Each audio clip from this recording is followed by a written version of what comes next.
So Rentrak precisely measures movies and TV everywhere. And we try to measure anything that's going on with movies or TV in whatever form it is, anywhere that is. So today, Nielsen has about 26,000 households that they measure. We have 15 million households. We have 500 times their size on a national basis. And in most local basis, far, far more than that. It makes a difference from the stability, but it also makes another difference from a targeting perspective. And we're able to help advertisers target the households they want to reach. So we're able to integrate syndicated databases into our massive set-top box universe. Let me tell you about the databases we integrate, how we do it, and then I'll give you some practical examples of how this actually works. So we can take databases like Epsilon. This is consumer credit data, household income, household net worth, summary credit score, age and sex of who lives in that household. Integrated on an exact household match anonymously. And I'll tell you how we do it anonymously in a second.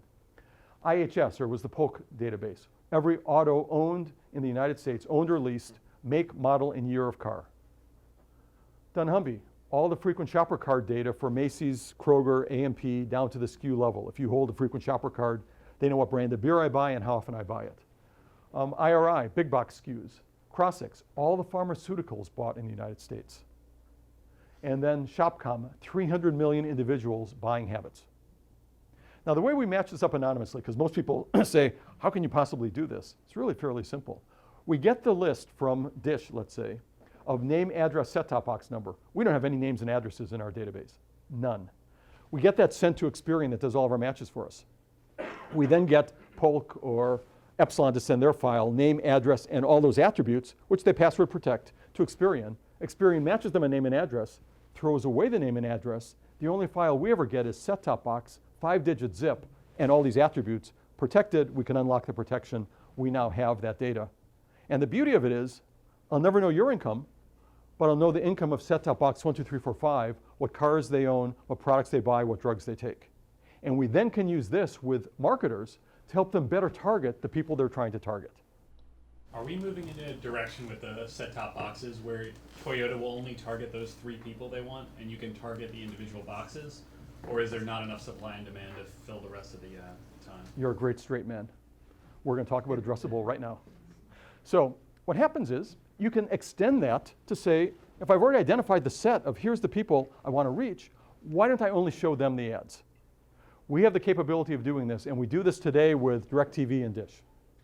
So for DirecTV and Dish, they'll run a campaign where they may show a Ford ad to the whole country and may overlay into that specific Toyota ads for only those households that they've targeted to hit Toyota, or Toyota has targeted to do that. And the relative pricing is very interesting. The price for a typical car ad on TV may be $20, $25, $1,000. For one of these targeted ads, maybe $1,000, $1,000. So it's 4 or 5 times more, 4 or 5 times the price, but you're getting exactly your universe. Now, Cablevision also does this. This isn't super popular for 2 reasons. One is the reason you cited. It's hard, now you have to sell every ad twice. You sell basically a base ad, and then you're selling overlays, and then you have to go back and convince Ford, in my example, you know, we're stripping out 10% of your households, but it's okay, you're still going to pay us the same amount of money, because if they drop it down enough, you're losing the advantage that you've got. But 2, there's a phenomenon in advertising, which is a lot of advertisers want to reach more broadly than exactly their target. And think of my Mercedes example again. Mercedes has a strategy that's aspirational.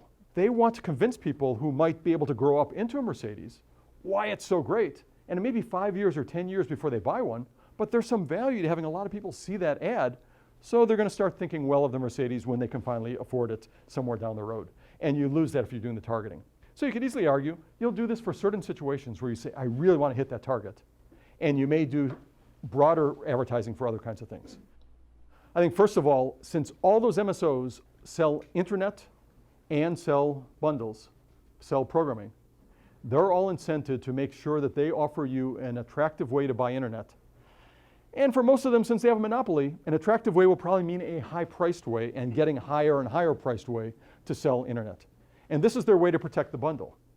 The more expensive they make internet, the less you can afford to simply drop the bundle because it's going to be attractive relative to all of the various over-the-top sources. And I think that they have learned what they've got to do in order to try to make this work, and they're coming up with junior bundles.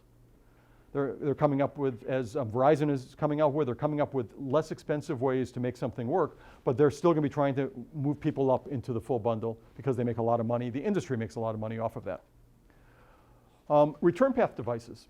A lot of controversy over whether set-top boxes are going to survive or whether they're going to go. There's a number of cable operators who would like to get rid of set-top boxes. They'd like to move to cable cards or move where they don't have to spend the CapEx.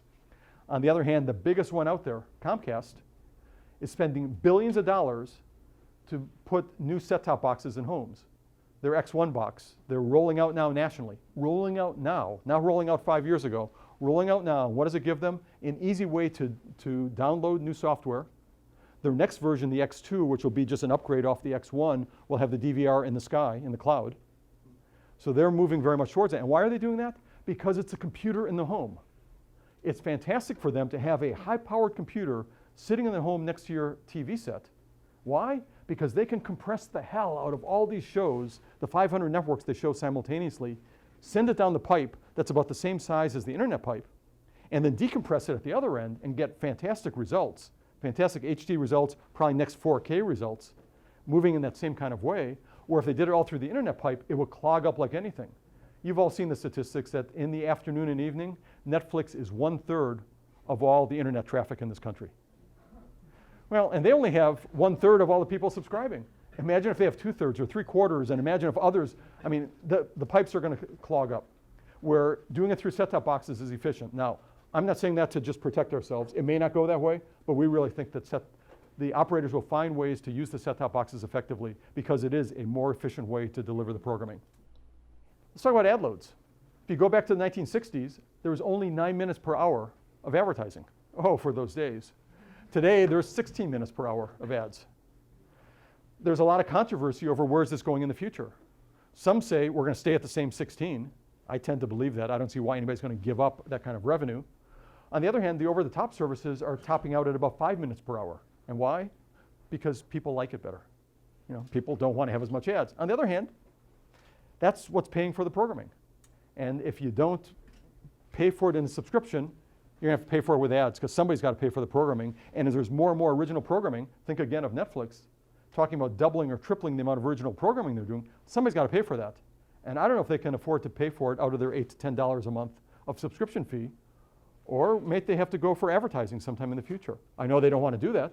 It'll be really interesting to see over the next 5 years what transpires with that. Or do the ad loads just go up to the 16 minutes per hour?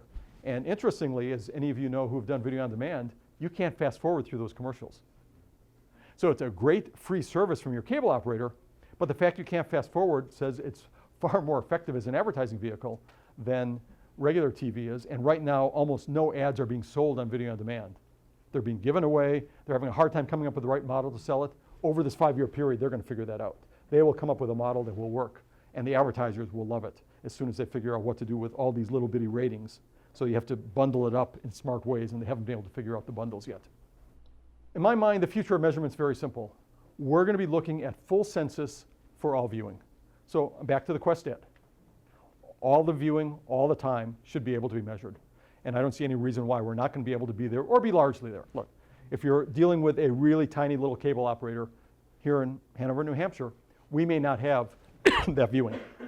On the other hand, if we end up having 80+% of the United States, that is really, really complete data. And it would be something that this industry has never seen before in terms of what's being done.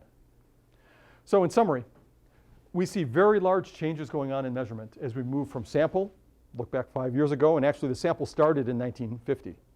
So you can look back 65 years ago to where we're going to a full census with both more accurate information and much, much more effective targeting in any way that we do this.